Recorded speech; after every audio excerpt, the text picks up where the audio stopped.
Bonjour and good morning. I am Brigadier General John Lubas, the Deputy Commanding General of the 101st Airborne Division Air Assault.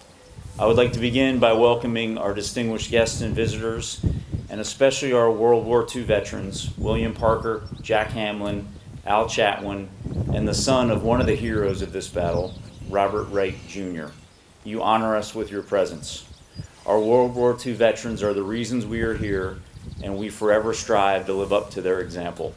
Many of you know the story of this battle, but I will share a short history of what occurred here and its significance. In the early morning hours of June 6, 1944, the 501st Parachute Infantry Regiment of the 101st Airborne Division parachuted into Drop Zone D, the division's most southern drop zone.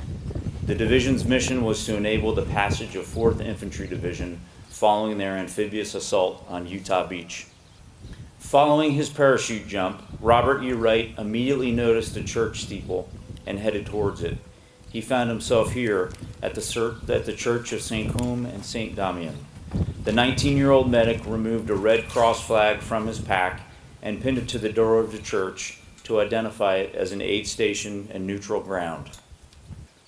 At approximately the same time, 20-year-old medic Kenneth Moore was approaching the village from the opposite direction. Kenneth moved towards the church with 2 soldiers who were injured in the jump.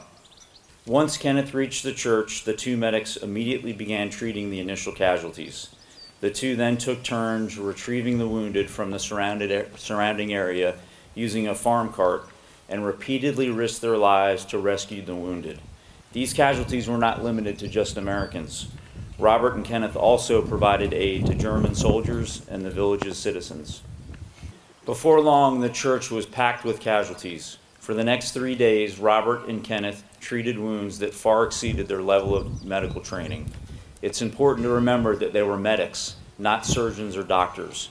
Robert had only received 3 months of medical training, and Kenneth had only received 3 weeks. On the evening of 6 June, an American officer entered the church and told Robert and Kenneth that the Germans had broken through the U.S. lines and the U.S. forces were being forced to withdraw from the town. The 2 medics bravely decided to stay with the casualties to continue to provide life-saving care.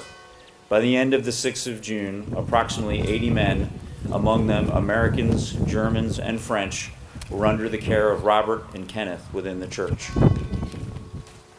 Sometime after the withdrawal of the American paratroopers, a German machine gunner threw open the door of the church. After a long, intense moment of silence, instead of opening fire on his enemy, the German soldier stepped back, made a sign of the cross, and left the church. This was perhaps an act of humanity during the horrors of this battle. American troops recaptured Angoville on the afternoon of 7 June after a final day of fierce fighting. Robert and Kenneth had maintained the aid station throughout the entire battle and only departed the church when Angoville was finally liberated. Their actions were both selfless and heroic. The memorial commemorating this battle is marked with 2 flags, one French and one American. Unlike many memorials from June of 1944, the memorial does not include a long list of those killed. It instead celebrates lives saved. The inscription reads, "In honor and in recognition of Robert E. Wright, Kenneth J. Moore, medics, 2nd Battalion, 501st Parachute Infantry Regiment, 101st Airborne Division, for humane and life-saving care rendered to 80 combatants and a child in this church in June 1944. As fewer and fewer World War II veterans are able to make the trip to Normandy, and there are fewer Normans of the same area, it is our responsibility to ensure these stories and their sacrifices are never forgotten. We would not be here today without the incredible efforts of so many local citizens and community leaders who dedicate their time, energy, and personal resources to ensure that our collective history is preserved. Please join me in a round of applause for all those who continue to safeguard our history so that we may always remember.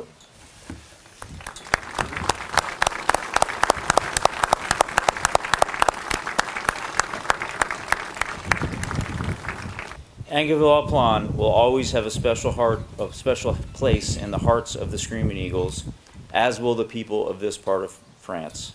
Merci beaucoup.